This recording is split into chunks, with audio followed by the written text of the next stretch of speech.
नमस्कार दोस्तों, मैं ईश्वर आप लोगों का बहुत बहुत स्वागत करता हूं दोस्तों अपने चैनल दोस्तों एके स्टडी लाइन में। दोस्तों जैसा कि आप लोगों को पता है कि दोस्तों अपना एनसीईआरटी चला है। दोस्तों एनसीईआरटी में दोस्तों अपन जो लेकर के चल रहे हैं दोस्तों, क्लास 6 की एनसीईआरटी अपनी खत्म हो गई, हिस्ट्री केवल हिस्ट्री खत्म हुआ है। और दोस्तों अपना अभी 7 का हिस्ट्री चल रहा है दोस्तों, जिसमें मैंने आपको 4 लेसन अच्छे तरीके से पढ़ा दिया है।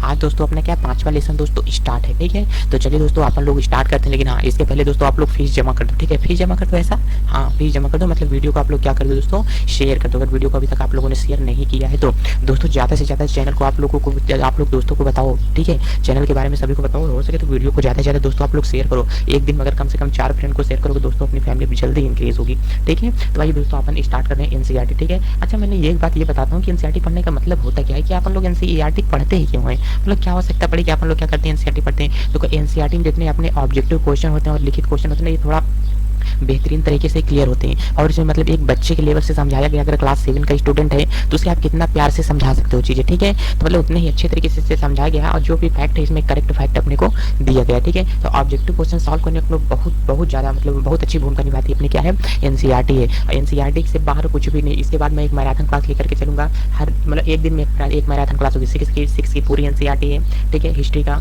जियोग्राफी का। और दोस्तों आप लोगों के लिए खुशखबरी है दोस्तों, आज से अपना मैथ भी मैं स्टार्ट कर दे रहा हूँ। ठीक है, आज से आप लोगों का मैथ भी चलेगा दोस्तों, मैथ अभी प्रैक्टिस सेट चलेगा। ठीक है, तो उसमें आप लोग सेशन को देखना ना भूलें। चलिए एनसीईआरटी स्टार्ट करते हैं। देखिए दोस्तों अपना क्या है, चैनल को दोस्तों आप लोग ज़्यादा से ज़्यादा शेयर करिए दोस्तों। चैनल क्या है, एके स्टडी लाइन। ठीक है, तो दोस्तों आप लोग क्या करो, चैनल को जितना ज़्यादा हो सके दोस्तों उतना आप लोग क्या करो, शेयर करो। ठीक है, बस इतना ही तो मांगता हूँ यार, और क्या मांगता हूँ। देखो अब यहाँ पर बता क्या रहा है कि कुतुब मीनार के पहले, अब देखो यहाँ पर करेक्ट, कुतुब मीनार के पहले छज्जे को प्रदर्शित करता है कि देखो ध्यान से देखना, कुतुब मीनार कहाँ पर है, दिल्ली में। ठीक है, तो दिल्ली अभी मैं आपको दिखाता हूँ कि दिल्ली कहाँ पर पड़ता है। तो कुतुब मीनार का निर्माण किसने करवाया था दोस्तों, तो क्या है, कुतुबुद्दीन ऐबक। लेकिन क्या पूरे का निर्माण करवाया था क्या, नहीं। तो मतलब इसमें 4-5 लोग मिल करके इसका कोई क्या किया, इसका मतलब बन चुका था, पुराना हो गया, टूट फूट गया, तो इसकी मरम्मत किसी ने कराई, किसी ने तीसरा ताला बनवाया, किसी ने चौथा, किसी ने 5वां। तो ऐसे करके 4-5 लोग कुतुब मीनार का निर्माण करवाए हैं। लेकिन रखा किसके नाम पे गया है, तो दोस्तों ये कुतुबुद्दीन ऐबक के नाम पर ये रखा गया है। इसका नाम कह रहा है कि कुतुबुद्दीन ऐबक ने लगभग 1199, कौन सी सदी चल रही है, 12वीं सदी,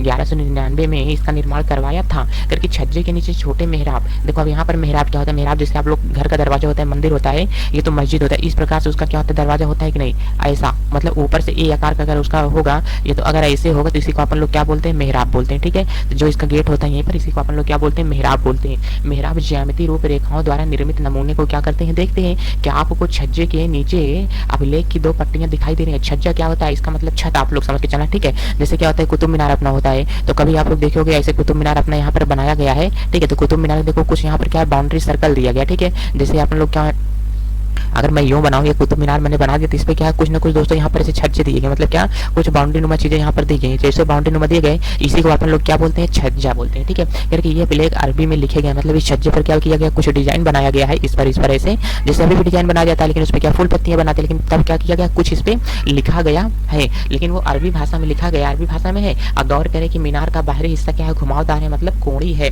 ऐसी सतह पर अभिलेख लिखने के लिए काफी परिशुद्धता की आवश्यकता होती है। घुमावदार है, कोणी हिस्सा है, मतलब क्या, ऐसा है, ऐसा है, ऐसा है, ऐसा ऐसा ऐसा, मतलब चारों तरफ क्या इस प्रकार से इसकी आकृति है। तो इस पर कुछ लिखना मतलब क्या है, संभव थोड़ा मुश्किल काम है, लेकिन फिर भी इस पर क्या किया गया, लिखा गया। सर्वाधिक योग्य कारीगर ही इस प्रकार पर अभिलेख को क्या कर सकते, लिख करके संपन्न कर सकते हैं। याद रखें कि 800 वर्ष पूर्व केवल कुछ ही इमारतें पत्थर या ईंटों की बनी होती थी, मतलब क्या, कुछ ही इमारतें, मतलब बाकी सब कच्चे घर हुआ करते थे। ठीक है, 13वीं शताब्दी में कुतुब मीनार जैसी इमारत का देखने वालों पर क्या असर पड़ा होगा। अच्छा देखो, जब गांव में पहली बार टीवी आया होगा तो लोगों के दिमाग में कैसी क्यूरियोसिटी जमी होगी कि मतलब टीवी को देखने के लिए कितने लोग इकट्ठा हुए होंगे। इसी प्रकार जब सभी के पास क्या होते थे, कच्चे घर हुआ करते थे। ठीक है, जब सभी के पास क्या मिट्टी के घर हुआ करते थे, लेकिन जब वो लोग क्या करते थे, इन पक्की बिल्डिंगों को देखा करते थे, उनके दिमाग में क्या उत्पन्न होता, मतलब थोड़ा उनको अचंभा लगता होगा। ठीक है, तो मतलब ऐसा भी अगर अपने पास जो चीज नहीं होता, अगर उसको नए नए पहली बार अगर अपन लोग देखते हैं, अपने घर में ताजमहल है क्या, नहीं है, अगर आप लोग ताजमहल को देखने के लिए जाएंगे तो अपने को थोड़ा अजीब लगेगा, अचंभा लगेगा। ठीक है, घर में जहाज चल रही है या नहीं चल रही है ना, अगर जहाज को पहली बार देखते हैं तो वहाँ पे लोग सेल्फी मुटेगा करके लेते हैं। तो ऐसा मतलब क्या,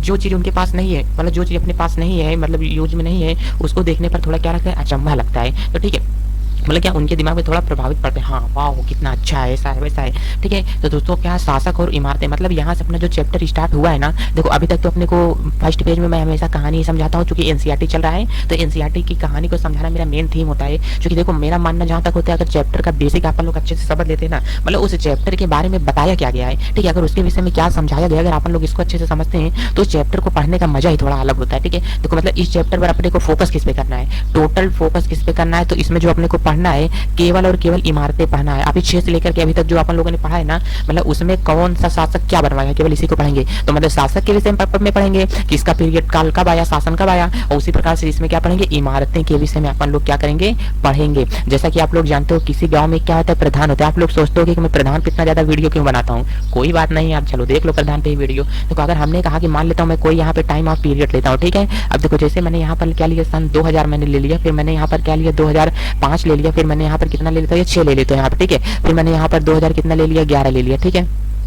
फिर मैं यहाँ पर कितना लेता हूँ, 2000 कितना ले लेता हूँ, 16 लेता हूँ, ठीक है। अब देखो मैंने कहा एक गांव का प्रधान है, इसका प्रधान कितने का है, 5 साल का है। इसने गांव में क्या किया, जब इसका टाइम ऑफ पीरियड है तो इसने क्या किया, गांव में एक स्कूल बनवा दिया। क्या बनवाया, इसने गांव में एक स्कूल बनवाया। जब दूसरा प्रधान हुआ बाबूलाल हुए, देखो ये क्या है, श्यामू है, ये क्या है, बाबूलाल है, ये क्या है, कल्लू है, ये क्या है, पप्पू है, ठीक है। जब बाबूलाल का टाइम ऑफ पीरियड आता है तो बाबूलाल क्या करते हैं, उस गाँव में कुआं खुदवाते हैं, मतलब उस गाँव में क्या बनवा देते हैं, कुआं बनवाते हैं। वेल की मीनिंग गलत हो गई ना, कोई बात नहीं यार, होता है। देखो अब यहाँ पर क्या वेल बनवा दिए, लेकिन जब क्या कल्लू का टाइम ऑफ पीरियड आता है तो कल्लू क्या करता है, जो स्कूल था और कुएं थे, मतलब इनमें क्या करता है, अच्छा खासा संशोधन करता है। मतलब ये क्या थे, छोटे छोटे बनाए गए थे स्कूल, क्या प्राइमरी लेवल पे ही थे, लेकिन इसने क्या किया, अच्छे लेवल का कर दिया, 12th लेवल स्कूल इसने कर दिया। और जो गांव में कुएं थे, इस कुएं को हटा करके इसने क्या कर दिया, हैंड पंप लगा दिया, ठीक है। तो मतलब क्या हैंड पंप लगाया। अब इसके बाद जैसे ये आता है तो इसने क्या किया, 2016 वाला आता है, जो पप्पू आते हैं, तो मतलब इसने क्या किया, गवर्नमेंट स्कूल को, मतलब 12वीं वाला जो था उसको क्या किया, डिग्री कॉलेज बना दिया। और ये जो हैंड पंप लगाया था इसको क्या किया, समरसेबुल लगा दिया, कुछ भी कर दिया। मतलब देखो यहाँ से यहाँ तक आते में अपने को कुछ ना कुछ चेंजिंग दिख रही है कि नहीं,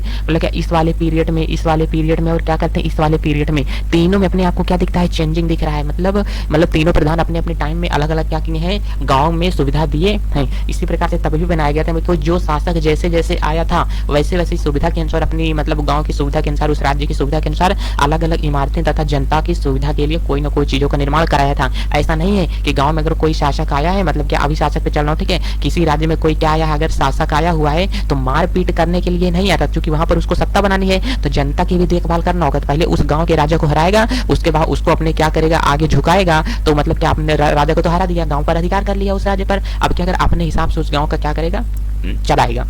तो बस यही अपने को यहाँ पर ये समझाना था। अब देखो यहाँ पर ये कह रहा है कि 8वीं और 18वीं शताब्दियों के बीच राजाओं तथा उनके अधिकारियों ने 2 तरह की इमारतों का निर्माण किया था। पहली तरह की इमारतों में क्या था, सुरक्षित था, क्या था, अभी देखो मैंने आपको जो बताया कि जो कुतुब मीनार है इस पर क्या बनेगा, छज्जे बने गए। इस कुतुब मीनार पर, इस पर आप लोग यहाँ से इस पे देखो घूम सकते हो, इस पे आप लोग कुतुब मीनार पर क्या कर सकते हो, घूम सकते हो। लेकिन एक्चुअली में देखा जाए तो ये जो बाउंड्री बनाई गई है, कैसी बाउंड्री यहाँ पे बनाई गई, ऐसे ऐसे बनाई गई है कि नहीं, ध्यान से देखो, ये ऐसे ऐसा यहाँ पर ये बनाया गया है। जब इस प्रकार से यहाँ पर ये बनाया गया है तो आप लोग ये देखते चलो कि इस पर जो नक्काशी की गई, देखो उभरा हुआ नक्काशी बनाया गया है, नहीं ऐसा बनाया गया, फिर ऐसा बनाया गया, फिर ऐसा बनाया गया है, फिर ऐसा, मतलब जो उभरी हुई नक्काशी है इस पर क्या है, कुछ लिखे गए हैं। देखो जो अपने को ध्यान से दिख रहा है डिजाइन में, इस पर अरबी भाषा में कुछ लिखा गया है। लेकिन तब देखो एक्चुअली ये बना कैसे होगा, ठीक है, ये बना ऐसा है कि मतलब अरबी भाषा में कुछ लिखे हैं, लेकिन ये छोटे छोटे ईंटों से, मतलब ये बड़े बड़े पत्थरों को ला करके इस पर क्या, पहले पत्थरों को जमाया गया, फिर जब इसे खड़ा करके गया तो इस पर यहाँ पे ऐसे ही जमा करके क्या किया गया, लिखा गया। देखो तब के टाइम पे इतनी ऊंची, ठीक है, कुतुब मीनार बनाना आसान बात नहीं है। जेसीबी नहीं था कि तब पत्थर से खोद लिया करते थे, पत्थर को खोदा करते थे,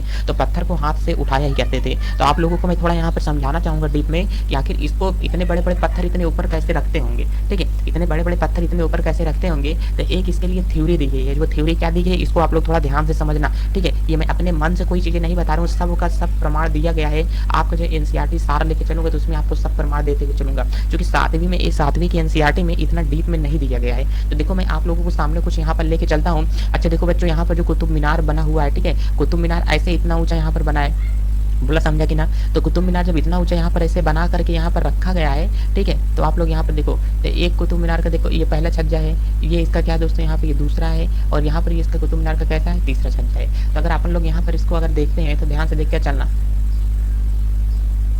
ठीक। अब यहाँ पे देखो, तो इसी प्रकार से पहले यहाँ पर जब निचले वाले महलों को बनाते होंगे तो पहले यहाँ पर एक क्या किए होंगे, ट्रायंगल बनाए होंगे, ठीक है। तो यहाँ से इस पत्थर ढंगाते इस पर क्या किए, पत्थर को टिका दिए, मतलब ये और थोड़ा यहाँ पर ऐसे चिपक करके ये ट्रायंगल था, ठीक है, इस पर टिका दिए। और उसके बाद इस पहाड़ को भी क्या कर दिए, और थोड़ा कर्व कर दिए। तो यहाँ से भी पत्थर को जब वो एक महला बन गया तो दूसरे वाले पर ढंगाते यहाँ पर पत्थर को ऐसे रखे होंगे, फिर तीसरे महला बनाने के लिए यहाँ पर ऐसे पत्थर रखेंगे। तो ऐसे इस पहाड़ का भी निर्माण करते हुए क्या करते थे, चले जाते थे। और बाद में जब ये पूरा का पूरा ऐसा बन जाता था, इस पहाड़ को क्या करते थे, नष्ट कर दिया जाता था। इसी विधि पर जितनी भी इमारतें बनाई गई हैं, आज आपको ये समझ में आ गया होगा कि पुराने के टाइम पे इतनी ऊंची जो इमारतें बनाई गई हैं, इतनी मोटी बड़ी बिल्डिंगें जो लाल किला वगैरह बनाया गया है, ये सब इसी विधि पर बनाए जाते थे। आज के जमाने पर अगर ऊंचाई पर घर बनाना होता है तो जो राजगीर होता है, कारीगर होते हैं, वो क्या करते हैं, बांस की पट्टी के सहारे ऊपर चढ़ के बनाता है कि नहीं। अगर उसको भाई कोई दीवार बनानी होती है तो क्या करते हैं, बांस की पट्टी पर ऐसे लगा के चढ़ करके ऊपर क्या करते हैं, जुड़ाई करके इतनी बड़ी स्कूल, इतनी बड़ी बिल्डिंग बना देता है। तो बस यही बात कही गई है करके कुतुब मीनार की 5 मंजिली इमारत है। कुतुब मीनार 5 मंजिली इमारत है।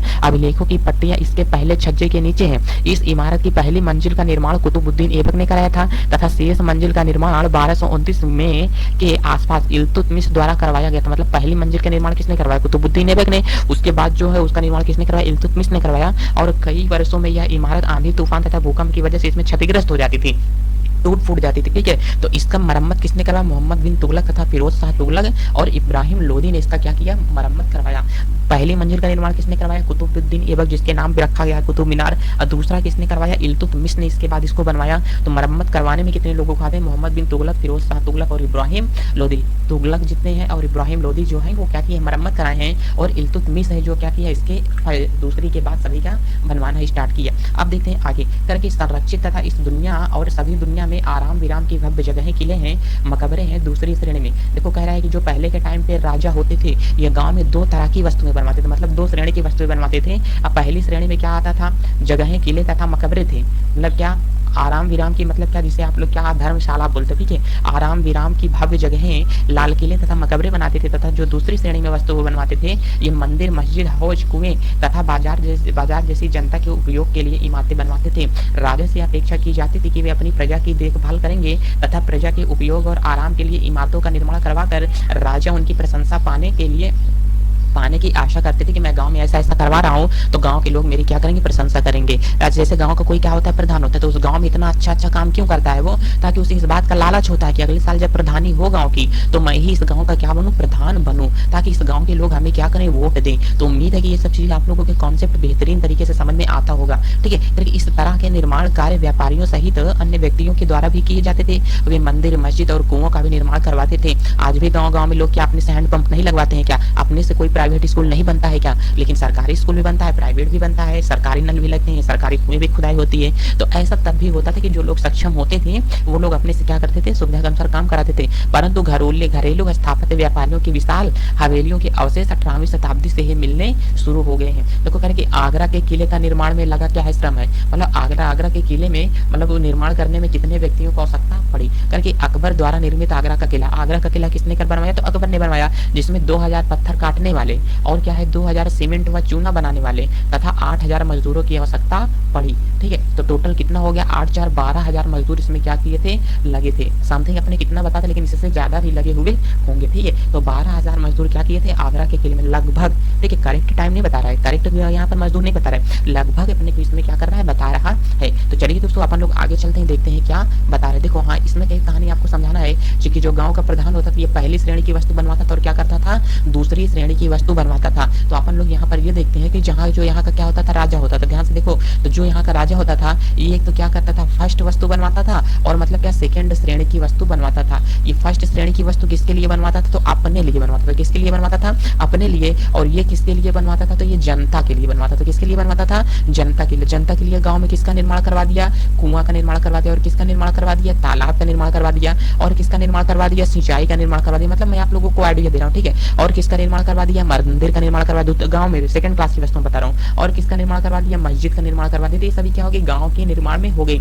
और लेकिन ये दूसरे में क्या, फर्स्ट वाले में क्या करता है, तो अपने लिए वस्तु बनाता। अपने लिए क्या, अपनी पहचान के लिए इसने क्या कर दिया, किला बना दिया। अकबर ने क्या किया, किला बनाया। और अपने मरने के बाद बोला मुझे यहाँ की दफनाना, मतलब वहां पर जहाँ इसे मकबरा बनवा दिया, ठीक है, कोई यादगार ऐसे बिल्डिंग बनवा दिया। और यहाँ पर क्या किया, कोई विश्राम स्थल बना दिया, ठीक है, अपने नाम पर इसने क्या किया, वो बना दिया, मतलब धर्मशाला जिसे बोलते हैं, क्या बोलते हैं, धर्मशाला बोलते हैं आराम विराम के लिए, मतलब ताकि ये लोग कहीं आ जाए तो मतलब कोई भी लोग इसमें क्या करे, आराम कर सके, इनकी सेना भी रह सके। तो अपनी चीज अपने लिए कुछ चीजें बनाता था और कुछ चीजें क्या करता था, गाँव के लिए बनाता था। जो चीज अपने लिए बनाता था वो प्रथम श्रेणी में आते थे, और जो गाँव के लिए बनाता था वो क्या आता था, द्वितीय श्रेणी के लिए आते थे, ठीक है। तो चलिए दोस्तों आगे चलते हैं। उम्मीद करता हूँ कि चीजें आप लोगों को समझ में आ रही है। अगर आप लोगों को दोस्तों समझ में आ रहा है तो आप लोग फीस जमा करते चलो, ठीक है। नहीं यार, फीस जमा करने का मतलब तुम लोग ऐसा सोचते हो तो गलत नहीं, मैंने कहा कि आप लोग फीस जमा कर दो, मतलब वीडियो को क्या करो, शेयर कर दो दोस्तों। आप ही लोगों से तो सब कुछ है ना, कि आप लोग जब तक क्या करोगे, वीडियो को शेयर नहीं करोगे तब तक चैनल आगे ग्रोथ करेगा नहीं, जब तक चैनल आगे ग्रोथ करेगा नहीं तब तक अपनी टीम बड़ी होगी नहीं,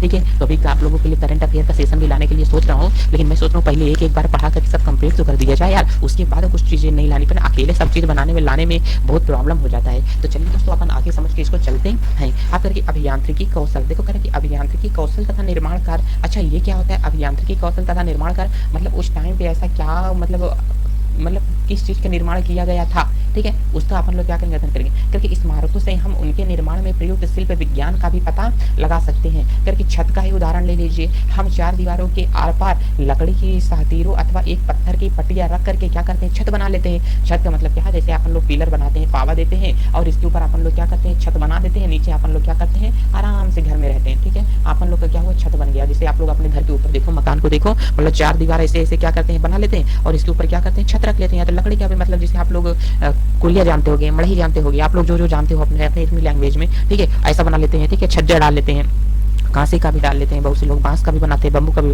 बम्बू, ठीक है। अब देखो करे कि लेकिन यहाँ कार्य उस समय बहुत ही कठिन हो जाता था जब हम एक विशाल अधिरचना वाले विशाल कक्ष का निर्माण करना चाहते, मतलब तब यह कार्य बहुत कठिन था। मतलब छत पर लिंटर डालना, जब एक बहुत बड़े कमरे का लिंटर डाला जाता था, इसके लिए अधिक परिष्कृत कौशल की जरूरत हुआ करती थी, मतलब बहुत बुद्धिमानी लोग चाहा कर, मतलब बहुत बुद्धिमानी कारीगर की आवश्यकता होती थी। क्योंकि 7वीं और 10वीं शताब्दी, अब 7वीं मेरे को समझ में नहीं आया, मतलब 6वीं और 10वीं मतलब 9वीं, ठीक है, 600 से लेकर के 900 ईस्वी के बीच में के मध्य वास्तुकार भवनों में और अधिक कमरे, दरवाजे तथा खिड़कियां बनाने में लगे थे। छत, दरवाजे और खिड़कियां अभी भी दो ऊर्ध्वाधर खंभों के आर पार एक अनुप्रस्थ, क्या है, आर पार एक अनुप्रस्थ सातिर रख करके, ठीक है, सातिर रख करके बनाए जाते थे। वास्तुकला की यह शैली अनुप्रस्थ टोड़ा का निर्माण करती थी। ये अनुप्रस्थ टोड़ा की शैली क्या होती है, तो इसको मैं आप लोगों को बताता हूँ। करके अभी भी अनुप्रस्थ रह करके बनाए जाते थे, कहलाती थी। करके 8वीं से 13वीं शताब्दी के बीच मंदिरों, मस्जिदों, मकबरे तथा सीढ़ीदार कुओं सीढ़ीदार कुओं को क्या बोलते हैं, बावली बोलते हैं, ठीक है। अभी समझा क्या, अगर कोई लड़का किसी लड़की को बावली बोलता है मतलब क्या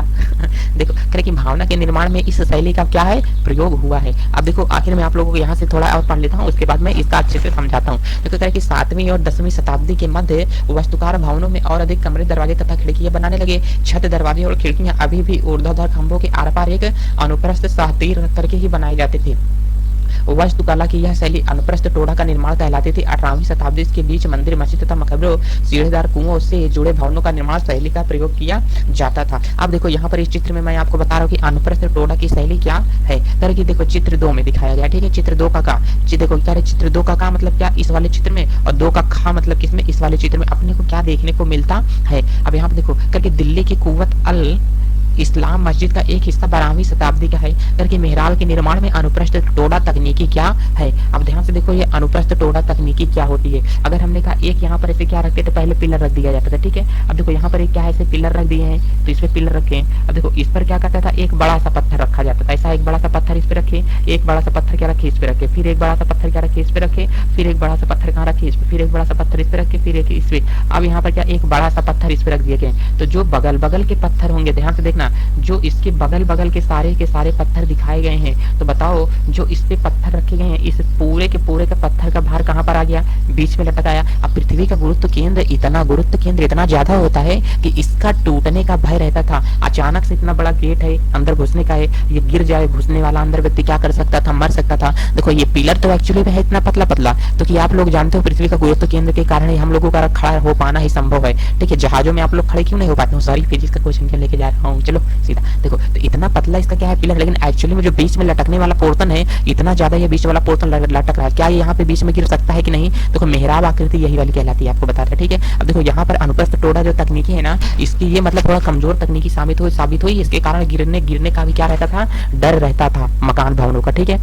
देखो अब अपन लोग थोड़ा इसके आगे लेकर के चलता है तो चलिए दोस्तों अपन लोग यहाँ से समझ के चलते हैं करके 11वीं शताब्दी के प्रारंभ में मंदिर निर्माण कार्य शिव की स्तुति में बनाए गए हैं करके कदरिया महादेव मंदिर का निर्माण चंदेल राजवंश के राजा धंगदेव द्वारा 999 में किया गया था। अच्छी तरह खा देखो देखो यहाँ पर ये इसके अंदर का निर्माण दिया गया, ठीक है। इसको पढ़ करके अच्छी तरह मैं बहुत तगड़े से इसको समझना सब लोग। कह रहा है कि एक अलंकृत द्वारा इसके प्रवेश भाग और मुख्य सभा भवन महामंडप कहलाता था। क्या कहलाता? महामंडप कहलाता था, जहाँ नृत्य का आयोजन किया जाता था, तक पहुंचा जाता था, नृत्य का आयोजन किया जाता था और वहां तक पहुंचा जाता था, ठीक है। करके प्रमुख देवता की मूर्ति मुख्य मंदिर जिससे गर्भगृह, ये वाला क्या गर्भगृह होता है, ठीक है, अंदर वाला। और यहाँ पर क्या होता है, नाच गाना होता था, यहाँ पर लोग क्या करते थे, प्रवेश करते थे, मतलब ठीक कर गर्भगृह में रखी जाती थी। धार्मिक अनुष्ठान इसी जगह पर संपन्न किए जाते थे, हवन वगैरह यहीं पर किए जाते थे। इसमें केवल राजा, उनका निकटतम परिवार तथा पुरोहित एकत्रित होते थे। खजुराहो, देखो खजुराहो समूह में राजकीय मंदिर सम्मिलित थे, जहां सामान्य जनमानस को जानने की अनुमति नहीं है। ये मंदिर सुपरिष्कृत उत्कीर्ण मूर्तियों से अलंकृत किए गए हैं। देखो ये जो मंदिर यहाँ पर बनाए गए ना, इस पर भी क्या है, छोटी छोटी मूर्तियां इस पर भी रखी गई हैं। लेकिन यहाँ पर देखा जाए तो पहले मंदिर का जो आगे वाला हिस्सा है ये छोटा है, बीच वाला हिस्सा क्या है, बड़ा है, और अंतिम वाला हिस्सा क्या है, इन सब का क्या है, दुगना है, मतलब क्या है, सबसे बड़ा हिस्सा है। तो जो आगे वाला स्थान होता है, यहाँ पर क्या होता है, धार्मिक मतलब लोग एकत्रित होते थे, यहाँ से प्रवेश करते थे। और जो बीच वाला होता था, यहाँ पर धार्मिक नृत्य डांस हुआ करता था। और जो मंदिर पीछे वाला भाग एकदम हुआ करता था, ये देखो ये पीछे वाला है, ये भाग क्या मध्य वाला इसके भाग है, और ये वाला भाग क्या आगे वाला इसका भाग है, ठीक है। तो यहाँ पर क्या किया जाता था, यहाँ पर नाच गाने मतलब कीर्तन भजन हुआ करता था। और यहाँ पर क्या महादेव की मूर्ति से, मतलब जो उस जिस मंदिर का देव शिव भगवान का मंदिर है ये, तो यहाँ पर शिव की मूर्ति रखी होती थी, यहीं पर हवन की क्रिया संपन्न होती थी, ठीक है। अब आगे चल के यहाँ पर देखते हैं दोस्तों। देखो अब यहाँ पर हमने करा कि तंजावुर के राजा राजेश्वर मंदिर का शिखर करके उस समय के मंदिरों में सबसे ऊंचा शिखर था। इसका निर्माण आसान नहीं था, क्योंकि उन दिनों में कोई क्रेन भी हुआ नहीं करता था जो पत्थर को उठा करके ऊपर टांग दे। शीर्ष पर 90 टन का पत्थर ले जाना इतना भारी होता था कि उसे व्यक्ति अपने आप उठाकर नहीं ले जा सकता। एक शीर्ष पर 90 टन का पत्थर रखना होता था, मतलब इतना इस से कम पत्थर भी नहीं हुआ करते थे। तो उससे क्या था, आपके टाइम पे क्रेन नहीं था कि क्रेन उठा करके क्या करेगा, पत्थर को ऊपर पहुंचा देगा। तो क्या इतना आसान काम भी नहीं हुआ करता था। इसलिए इस काम को करने के लिए वास्तुकारों ने मंदिर के शीर्ष तक पहुंचने के लिए इस रास्ते से ऊपर ले जाया गया। इस काम के लिए 4 किलोमीटर से ज्यादा लंबा पत्थर तैयार किया जाता था, जिससे चढ़ाई बहुत खड़ी न हो। मंदिर बन जाने के बाद इसे गिरा दिया जाता था। वही चीजें मैं आप लोगों को बताया, ध्यान से समझना। अगर मैंने कहा इस मंदिर पर आपको पत्थर रखना है, टॉप पर आपको पत्थर रखना है, ठीक है, तो आप लोग क्या करोगे, इतना यहाँ पर ढलान के रूप में क्या करोगे, पत्थर रखते हुए आप लोग यहाँ से क्या करोगे, ऐसे चले जाओगे, ठीक है। अब यहीं पर क्या करोगे, इसको इतना मतलब इसको ज्यादा ऊंचा भी नहीं कर दोगे। अगर आप लोग इसको ज्यादा खड़ा कर दोगे भाई,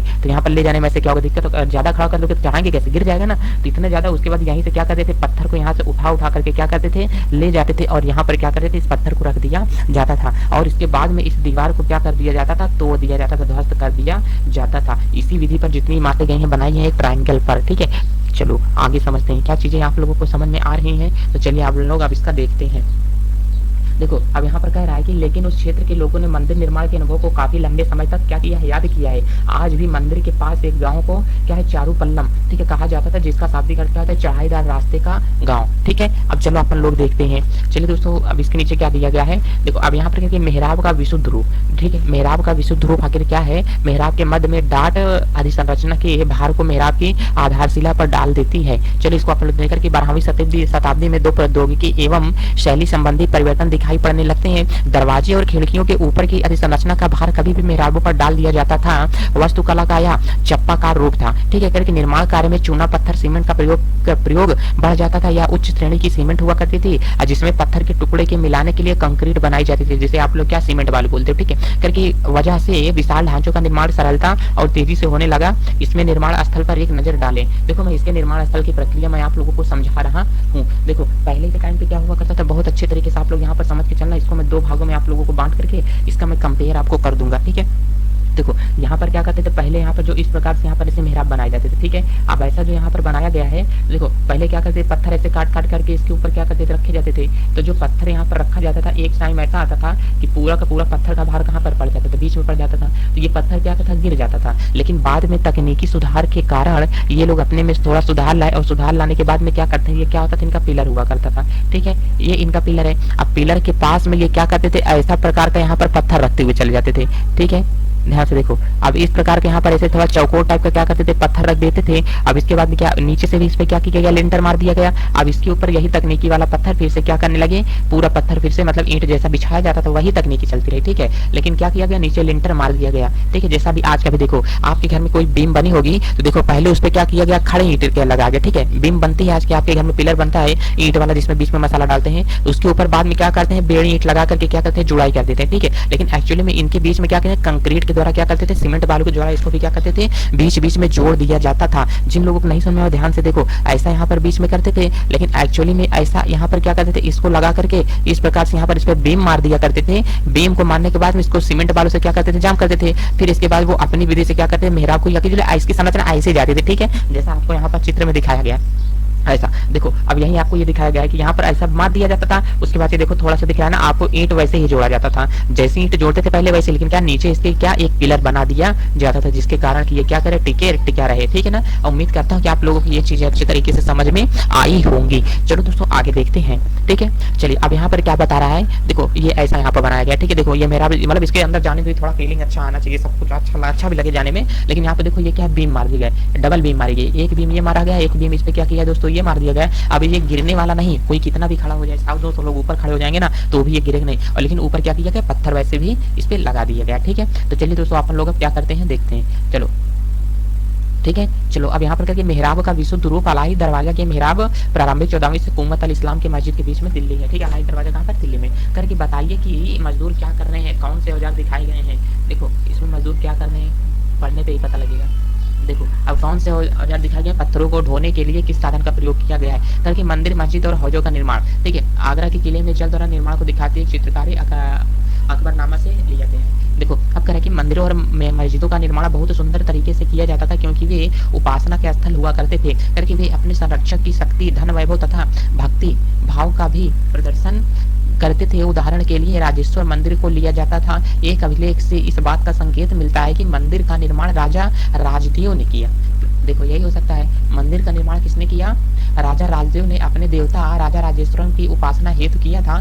ध्यान दें कि राजा और उसके देवता के नाम काफी मिलते जुलते हैं। राजा ने इस तरह का नाम इसलिए रखा क्योंकि यह नाम मंगलकारी था और राजा स्वयं को ईश्वर के रूप में क्या करते थे, दिखाना चाहते थे। देखो राजा राजेश्वरम, ठीक है, राजा राजेश्वरम मतलब किसी देवता से मिलता जुलता हुआ इनका क्या है, नाम है। मैं इसको समझाता हूँ, ठीक है। करके धार्मिक अनुष्ठान के जरिए मंदिर में एक देवता राजा राजदेव हुआ करते थे और दूसरे देवता राजा राजेश्वरम थे, ठीक है, का सम्मान करता था। अब देखो ये राजा राजेश्वरम के नाम पर ही अपना नाम रख लिए हैं। देखो अब कह रहे कि सभी विशालतम मंदिरों का निर्माण राजाओं ने करवाया था और मंदिर के अन्य लघु देवता शासक के सहयोगी तथा अन्य अधीनस्थों के देवी देवता थे। करके यह मंदिर शासक और सहयोगियों द्वारा क्या किया जाता था, विस्तृत लघु रूप दिया जाता था। इस तरह से जो राजकीय मंदिरों में इकट्ठे हुआ करते थे वे अपनों की उपासना करते, अपने देवताओं की उपासना करते थे और ऐसा प्रतीत होता कि मानो उन्हें देवताओं के न्यायप्रिय शासन को पृथ्वी पर ला लिया हो। अब कहा जाता है कि किसी देवता के ऊपर लोग नाम क्यों रख लेते हैं, ठीक है। इतिहासकार ने अपने को क्या किया है, साम्राज्य व धर्म की कार्यशीलता का क्या वस्तुशिल्पी बताया गया है। देखो उस टाइम पीरियड में, उस मंदिर के निर्माण के समय में राजा लोग अपना नाम क्यों रख लेते थे उसी देवता के ऊपर। जैसे क्या अगर मानता हूँ आज अगर आज भगवान शंकर की उपासना हुई है किसी गांव में, उस बच्चे का जन्म आज ही के दिन हुआ है तो उस बच्चे का नाम भी शंकर रख दिया जाएगा, ठीक है। अब देखो जैसे मैं आप लोगों को बोलता हूँ, आप लोग गांव में इसका एक बेहतरीन एग्जांपल देखो। अगर कोई लड़की होती है तो उसकी क्या होती है, शादी होती है, ठीक है। माना कि लड़की की शादी हो गई, अरे यार होती है, मानोगे क्या, लड़की की शादी माना हो गई। तो जो लड़की की शादी हुई है, अगर हमने कहा लड़की कहीं से भी आई है, ठीक है, तो अगर मैं मान लेता हूँ कहीं से, क्या अगर कोई लड़की पूरब से आई है, ठीक है, अगर कोई लड़की पूरब एक देश से मान लो, ठीक है, अगर कोई लड़की पूर्व होता है लेकिन मैं पूरब बोल रहा हूँ, ठीक है। माना कोई ये क्या है, पूरब देश से कोई लड़की आई है और ये किधर गई है, पश्चिम साइड में इसका क्या हुआ है, शादी हुआ है। तो ध्यान से देखो जो पश्चिम वाले व्यक्ति हैं, चूंकि ये यहाँ पर क्या करके बहू बन के आएगी, अब इस गांव में आ गई, ठीक है, एक गांव की लड़की है, ये दूसरे गांव में लड़की चली गई यहाँ से यहाँ पर, तो इस गांव वाले ये लड़की आ गई, ठीक है।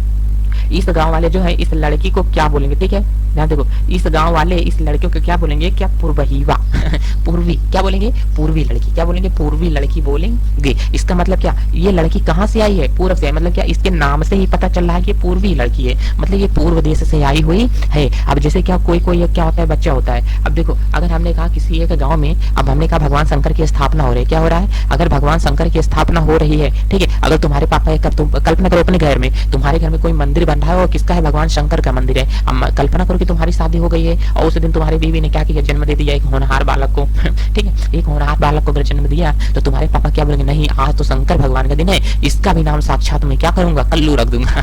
क्या रख दूंगा? कल्लू। ठीक है, मतलब शंकर रख दूंगा। तो तुम्हारे बेटे के नाम शंकर क्यों पड़ा? क्योंकि उस दिन तुम्हारे घर में शंकर जी की क्या हुआ? स्थापना हुआ। तो मतलब क्या अब उस शंकर नाम उसका क्यों पड़ा? अब इसको सब लोगों को याद आएगा, हाँ इसका नाम, कलुआ का नाम शंकर क्यों पड़ा? शंकर इसलिए पड़ा क्योंकि उसी दिन अपने यहाँ जो भगवान शंकर है ना, उनका क्या किया गया था? स्थापना किया गया था। पूर्वी कौन है? इसका मतलब पूर्व देश की आई हुई कोई लड़की क्या कहलाती है? पूर्वी कहलाती है। उम्मीद करता हूँ ये चीजें आप लोगों को अच्छे तरीके से समझ में आया होगा। तो राजा राजेश्वरम किस लिए रखे थे? तो मतलब उस टाइम का प्रचार करने के लिए, मतलब उस देवता के ऊपर ही रख दिए थे ताकि लोग मुझे भी जाने करके। मुसलमान सुल्तान तथा बादशाह स्वयं को भगवान के अवतार होने का दावा तो नहीं करते थे, किंतु फारसी दरबारी इतिहासों में सुल्तान का वर्णन अल्लाह की परछाई होता है। सुल्तान का मतलब क्या होता है? अल्लाह की परछाई होता है, इसके रूप में हुआ है। दिल्ली की एक मस्जिद के अभिलेख से यह भी पता चलता है कि अल्लाह ने जो अलाउद्दीन को, देखो कह रहा है कि अल्लाह ने अलाउद्दीन को शासक इसलिए चुना था क्योंकि उसमें अतीत के महान विधिकर्ताओं मूसा और सुलेमान की विशिष्टताएं मौजूद थी।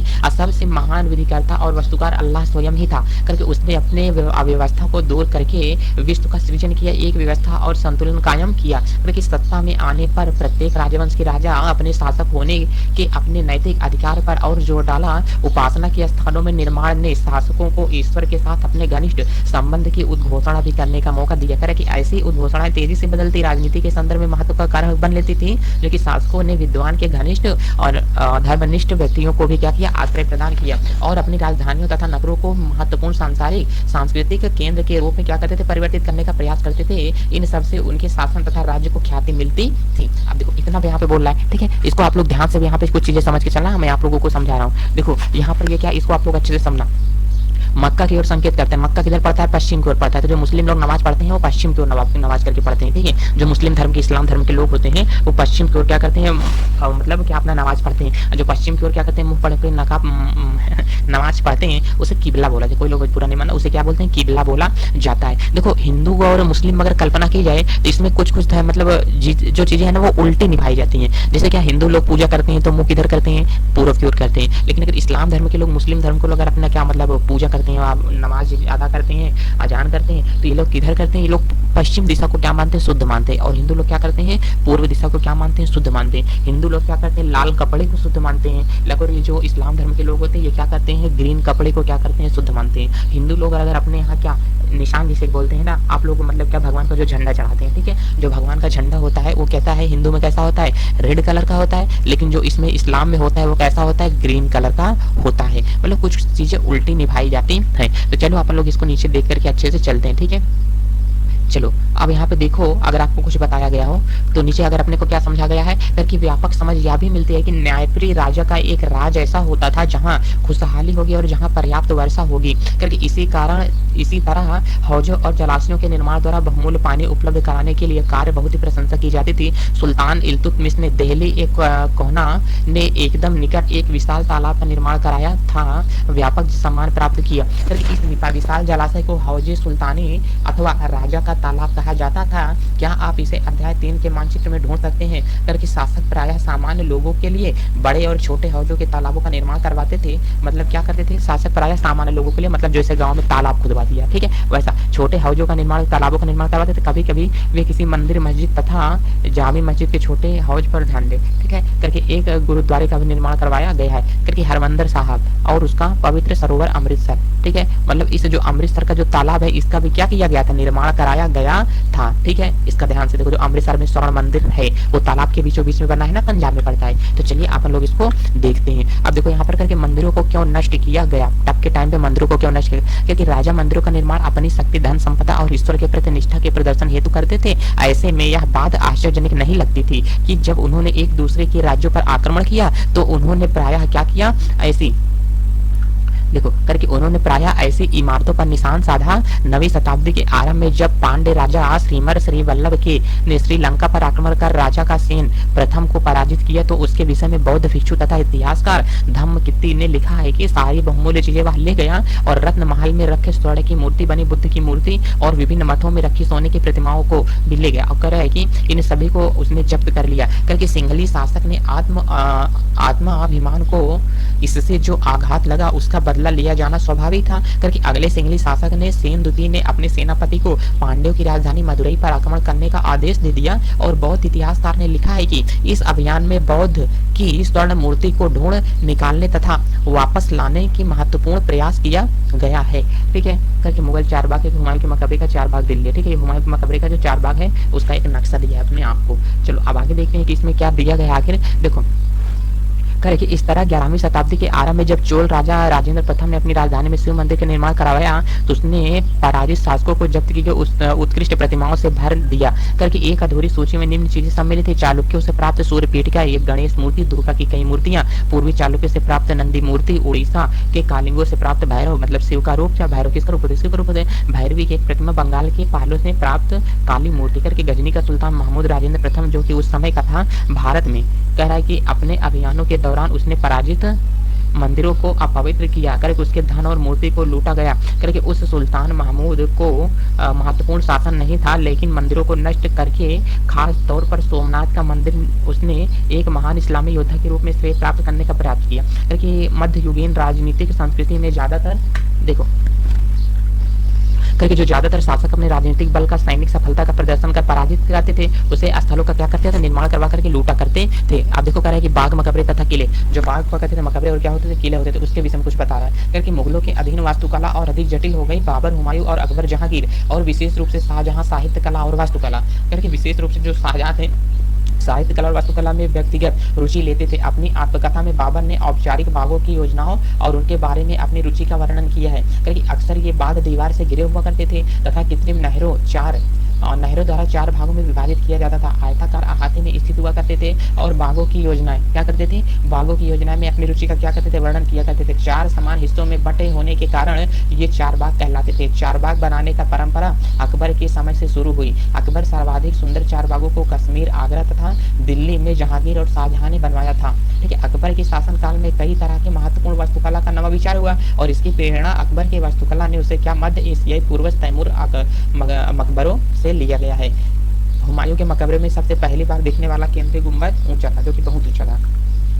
देखो अब यहाँ पर आगे क्या देता है, अभी है बस थोड़ा सा ही बचा, ज्यादा नहीं है क्योंकि मेहराब प्रवेश द्वार मतलब जो प्रवेश गेट होता है उसका जो डिजाइन होता है इसे क्या बोलते हैं, मेहराब बोलते हैं, जिसे पिस्तक भी कहा जाता है। मुगल वास्तुकला के महत्वपूर्ण रूप बन गए करके यह मकबरा एक विशाल औपचारिक चार बाग के मध्य में स्थित था करके इसका निर्माण 8 स्वर्णों अथवा हस्तविहित की परंपरा में हुआ था जिसने एक केंद्रीय कक्ष 8 कमरों से घिरा होता था। इस इमारत का निर्माण लाल बलुआ पत्थर से हुआ था। इसके किनारे सफेद संगमरमर भी क्या करते थे, सफेद संगमरमर भी क्या होता था, लगा रहता था। ये जो अहाता होता था ये चार बाग का अहाता है। देखो ये क्या किया था, चार मंदिरों से क्या मतलब चार दीवारी मतलब क्या बाउंड्री के द्वारा बीच में क्या एक बाग होता था। ठीक है वहीं पर सब चीजें हुआ करती थी। अब देखो इसमें अपने को क्या दिखा रहा है, ज्यादातर आप अपना ये खत्म है करके काबुल में चार बाग का खाका बनाते समय बाबर की 1590 की एक चित्रकारी ध्यान दे कैसे रास्ते पर एक दूसरे को काटती नहरें चार बाग की योजना के विशेष बनाती हैं। अब देखो चार बाग की नहरें अगर आप लोग देखोगे इसमें तो ये देखो जो चार बाग की नहरें हैं एक दूसरे को क्या करती हैं, समकोण पर काटती हैं। ठीक है अब देखो इसमें नीचे अपने आपको क्या दिखाया गया है अच्छे से देखेंगे। कह रहे कि शाहजहां के शासनकाल के दौरान मुगल वास्तुकला की विभिन्न तत्व एक विशाल सद्भावनापूर्ण संश्लेषण में मिला दिया जाए। शाहजहां के शासनकाल में अनवरत निर्माण का कार्य चलते रहे हैं। विशेष रूप से आगरा और दिल्ली में सार्वजनिक और व्यक्तिगत सभा हेतु समारोह कक्षों की योजना बहुत सावधानी पूर्वक बनाई जाती थी करके एक विशाल आंगन में स्थित ये दरबार करे कि चेहल सुतून अथवा 40 खंभों के, ठीक है करे कि 40 खंभों के जानवरों को भी शांत कर सकता है। 40 खंभों के सभा भवन भी कहलाते थे। देखो इधर है 40 खंभों के सभा भवन भी कहलाते थे क्योंकि शाहजहां के सभा भवन के विशेष रूप से मस्जिद से मिलते जुलते बनाए गए थे। उसका सिंहासन जिस मंच पर रखा था उसे प्रायः किबला के दौरान मतलब मुसलमानों की दिशा होती है ना, पश्चिम की ओर होती है नमाज के दौरान किबला कहा जाता था क्योंकि जिस समय दरबार चलता था उस समय प्रत्येक व्यक्ति उसकी ओर मुंह करके बैठता था। इस वास्तुकला का अभिलक्षणों की ओर इशारा किया गया था कि राजा पृथ्वी पर ईश्वर का प्रतिनिधित्व करता था मतलब ईश्वर के समान होता है। शाहजहां ने दिल्ली के लाल किले कि अपने नवनिर्मित दरबार में राजकीय न्याय और शाही दरबार के अंतः संबंध पर बहुत बल दिया और बादशाह के सिंहासन के पीछे पितरा द्वारा के जड़ाऊ काम की एक श्रृंखला बनवाई, जिसमें पौराणिक यूनानी देवता आरपीएस को वीणा बजाते हुए चित्रित किया गया। ऐसा माना जाता है कि आरपीएस का संगीत आक्रामक जानवरों को भी शांत कर सकता था। मतलब जो आरपीएस था उस मतलब इतना शांत, उसका मतलब इतना मीठा संगीत था, अगर एक समय उसके पास कोई आक्रामक राजा भी आ जाता था ना, उसको भी ये क्या करता था, शांत कर देता था। एक समय की ये कहानी ऐसा कही गई है कि मतलब एक भालू था, तो उसने क्या किया, नदी के मतलब कोई व्यक्ति था, मतलब वो नदी में पानी पी रहा था, तो एक भालू उस पर क्या करने लगा, आक्रमण करने के लिए तैयार रहा। तभी वो क्या करने लगा, इसके दिए हुए वाद्य यंत्र को बजाने लगा। जब वो बजाने लगा तो भालू क्या कर दिया, लौट गया। ठीक है, जब वो लौट गया तो ऐसा भी एक हॉलीवुड में भी यही कहानी आई है। ठीक है, तो मतलब क्या, जानवरों को भी क्या कर सकता था, शांत कर सकता था। वे शांतिपूर्वक एक दूसरे के साथ रहने लगे। जहाँ शाहजहां की सार्वजनिक सभा भवन का निर्माण सूचित करता था, न्याय करते समय राजा ऊंचे एवं निम्न सभी प्रकार के लोगों के साथ समान व्यवहार करेगा, सद्भावना के साथ रह सकेंगे। शासन के अंतिम आरंभिक वर्षों में शाहजहां की राजधानी क्या थी, आगरा थी। इस शहर में विशिष्ट वर्गों ने अपने घरों का निर्माण यमुना नदी के तटों पर करवाया था। इसका निर्माण 4 बाग की रचना के ही समान औपचारिक बागों में था। करें कि 4 बाग की योजना के अंतर्गत ही यह 4 बाग के भी थे, बल्कि जिन्हें इतिहासकार नदी तट बाग कहते हैं। इस तरह के बाग में निवास स्थान 4 बाग के बीच में स्थित न होकर नदी तटों के आसपास बाग के बिल्कुल किनारे पर क्या होता था जो इनका 4 बाग हुआ था। तो करें कि शाहजहां ने अपने शासन की भव्य वास्तुकला उपलब्धि और ताजमहल के नक्शे में नदी घाटी और बाग की योजना अपनाई, और यहाँ सफेद संगमरमर का मकबरा नदी घाट के एक चबूतरे पर तथा बाग इसके दक्षिण में बनाया गया। नदी पर सभी अभिजातों की पहुंच पर नियंत्रण हेतु शाहजहां ने इस वास्तुकला को क्या विशेष रूप दिया, और दिल्ली में शाहजहानाबाद में उसने जो नया शहर निर्मित करवाया उसमें शाही महल नदी पर क्या था, स्थित था। मतलब इतना देखो पढ़ने में क्या लग रहा है, कितना गजब है कि मतलब ये मतलब सब चीज नदी के किनारे वहां पर व्यवस्था की गई है। ठीक है, ये जो यहाँ पर 4 बाग बता रहा हूँ, ये ताजमहल के दक्षिण हो, देखो यही इसी मकबरे की बात कर रहा है। मतलब जितना यहाँ पर ये बना गया, देखो कितना खूबसूरत है। आखिर कभी लोग आप लोग आगरा जाना तो वहां पर देखना, क्योंकि उसके बड़े बेटे दारा शिकोह को नदी के किनारे मिली। अब देखो यहाँ पर कह रहा है कि यहाँ पर ये ताजमहल है, ध्यान देखो, ये क्या है, छोटा सा ताजमहल है, और इसी के किनारे किनारे क्या है, सब दिया गया। देखो ये यमुना नदी है। ठीक है, मतलब आगरा में कौन सी नदी बहती है, यमुना नदी। यही आपका अभी कॉन्सेप्ट क्लियर हो रहा है। यमुना नदी दोस्तों यहाँ पर क्या करी है, ऐसे ऐसे यहाँ पर ये बह रही है, और इसी नदियों के किनारे क्या करता था, वो महल वगैरह बनवा देता था। ठीक है, देखो यहाँ पर भी महल बना है, यहाँ पर भी महल बना है। ठीक है, यहाँ भी छोटा महल है, यहाँ भी छोटा महल है। मतलब जितने महल वगैरह बनवाता था, सब के सब महल क्या करते थे, नदियों के किनारे ही सारे के सारे महल ये बनवाता था। ये देखो ये भी यहाँ पर महल बना हुआ है। चलो करके एक नक्शे में आगरा के नदी तट बाग शहर का पुनर्कल्पित दृश्य देख सकते हैं आप, जो कि दिखा रहा है। ध्यान देखिए कैसे यमुना नदी के तटों पर अभिजातों के बाग महल स्थित है। ताजमहल बाईं ओर स्थित है। ताजमहल क्या है, बाईं ओर स्थित है। चित्र 15 में दी गई दिल्ली में शाहजहानाबाद की तुलना से आगरा की योजना से तुलना कर सकते हैं। अब यहाँ पर अपने को दिखाया गया है, ये क्या दिखाया, यमुना नदी दिखाई गई। ध्यान से देखना, ये क्या है, यमुना नदी है। अब देखो कहाँ गया मेरा पेन, ये क्या है, यमुना नदी। यहाँ पर जितना ब्लू कलर में आपको दिख रहा है ये यमुना नदी है। क्योंकि 1850 का शाहजहानाबाद का एक नक्शा बादशाह का निवास स्थान कहाँ है, क्योंकि शहर काफी घना बसा हुआ लगता है, लेकिन क्या आपको यहाँ कोई बड़े बाग की दिखाई देते हैं? क्या आप मुख्य मार्ग जामा मस्जिद ढूंढ सकते हैं? देखो जो सबसे बड़ा बाग अपने को दिखाई दे रहा है, मेरे हिसाब से तो यही यहाँ पर ही दिखाई दे रहा है। ठीक है, तो इधर ही कहीं क्या हो सकती है, हो सकती है। चलो फिलहाल यहाँ पर देख पाना ज्यादा ही कुछ मालूम तो पड़ा नहीं, कुछ लिखा भी नहीं है, आगे समझाता हूँ। चलो अब यहाँ पर कह रहा है कि पहुंच सकती थी, अन्य सभी को अपने घरों का निर्माण यमुना नदी के दूर शहर में करना पड़ता था। करके क्षेत्र व साम्राज्य क्या होते थे, करके 8वीं व 18वीं शताब्दियों के बीच में जब निर्माण संबंधी गतिविधियों में बढ़ोतरी हुई तो विभिन्न क्षेत्रों के बीच विचारों का भी पर्याप्त आदान प्रदान हुआ। एक क्षेत्र की परंपराएं दूसरे क्षेत्र द्वारा अपनाई गई। उदाहरण के लिए विजयनगर में राजाओं की गजशालाओं पर बीजापुर और गोलकुंडा जैसी आसपास की सल्तनतों की वास्तुकलात्मक शैली का बहुत प्रभाव पड़ा। कह कि मथुरा के निकट स्थित वृंदावन में बने मंदिरों की वास्तुकला शैली फतेहपुर सीकरी और मुगल महलों से बहुत मिलती जुलती थी। करके विशाल साम्राज्यों के निर्माण ने विभिन्न क्षेत्रों को उनके शासन के अधीन ला दिया। कर कि इससे कलात्मक रूपों से वास्तुकलात्मक शैलियों के परिसंचन में विशाल साम्राज्यों का निर्माण हुआ, लेकिन क्षेत्रों को उनके शासन के अधीन ला दिया गया था। करके इससे कलात्मक रूपों और वास्तुकला शैलियों के परिसंचरण में मदद मिली। करके मुगल शासक अपने भवनों के निर्माण में क्षेत्रीय वास्तुकलात्मक शैली और अपनाने में विशेष रूप से दक्ष थे। करके उदाहरण के लिए बंगाल में स्थानीय शासकों ने छप्पर की झोपड़ी के समान दिखने वाली एक छत का निर्माण किया। ठीक है, छप्पर जैसा जो दिख रहा था करवाया, और मुगलों को यह बंगला गुम्बद गुंबद देखकर इतना पसंद है कि उन्होंने अपनी वास्तुकला का प्रयोग किया और अन्य क्षेत्रों का भी प्रभाव स्पष्ट किया। अकबर की राजधानी फतेहपुर सीकरी की इमारतों पर गुजरात व मालवा की वास्तुकलात्मक शैलियों का भी तो क्या कहते हैं प्रभाव दिखता है, क्योंकि वृंदावन में गोविंद देव के मंदिर के अंदरूनी भाग 1590 में इस मंदिर का निर्माण लाल बलुआ पत्थर से हुआ था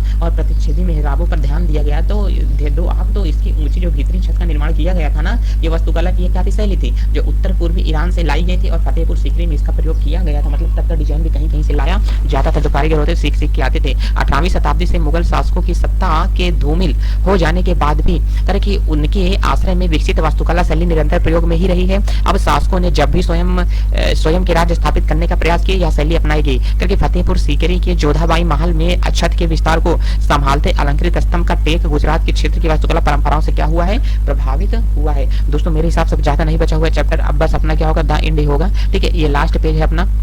चलो करके आसमान छूते चर्च, अब देखो इतना ऊंचा ये चर्च बनाया गया है। ठीक है, 1 2 3 4। ठीक है, अब कह रहा है कि 12वीं शताब्दी में से फ्रांस में आरंभिक भवनों की तुलना में अधिक ऊंचे व हल्के चर्चों के निर्माण के प्रयास शुरू हो गए थे। वास्तुकला की यह शैली गोथिक नाम से जानी जाती थी। क्या जाती थी, गोथिक नाम से जानी जाती थी। इस शैली की विशिष्टताएं यह थी कि नुकीले ऊंचे मेहराब हुआ करते थे, रंगीन कांच का प्रयोग किया जाता है जिसमें प्रायः बाइबिल से लिए गए दृश्यों का क्या है, चित्रण है करके उड़ते हुए पूछते थे, और दूर से ही दिखने वाली ऊंची मीनारें और घंटा बाल बुर्जवाद में चर्च से बड़े हुए थे। और इस वास्तुकला की शैली में सर्वोत्कृष्ट ज्ञात उदाहरणों में से एक पेरिस का नाइट्रेड में चर्च है, नाइट्रेडम चर्च है, जो कि 12वीं और 13वीं शताब्दियों के कई दशकों में इसका निर्माण किया गया है। क्योंकि इस चित्र में आप दिए गए एक नजर इस पे क्या करो आप लोग डालो। देखो इस पे किला वगैरह भी बनाया गया। ठीक है, तो मतलब ये कितनी ऊंची इस पे ये बना दिया गया है। दोस्तों अगर आपको वीडियो आप लोग फीस नहीं जमा किया तो सब लोग फीस जमा करो, वीडियो को शेयर करो। तो चलिए दोस्तों आप हम लोग क्या करते हैं, सेशन को यहीं पे एंड करते हैं। इसके बाद दोस्तों आपका मैथ आने वाला है, तो मैथ देखना दोस्तों आप लोग ना भूले। और हिंदी भी आप लोगों का चल रहा है, जैसा कि आप लोगों को मालूम है। राइटिंग पर बिल्कुल नहीं जाना आप लोग। ठीक है, तो चलिए दोस्तों सेशन को एंड करते हैं। थैंक यू वेरी मच दोस्तों आप लोगों का वीडियो देखने के लिए। ठीक है दोस्तों, छोटों को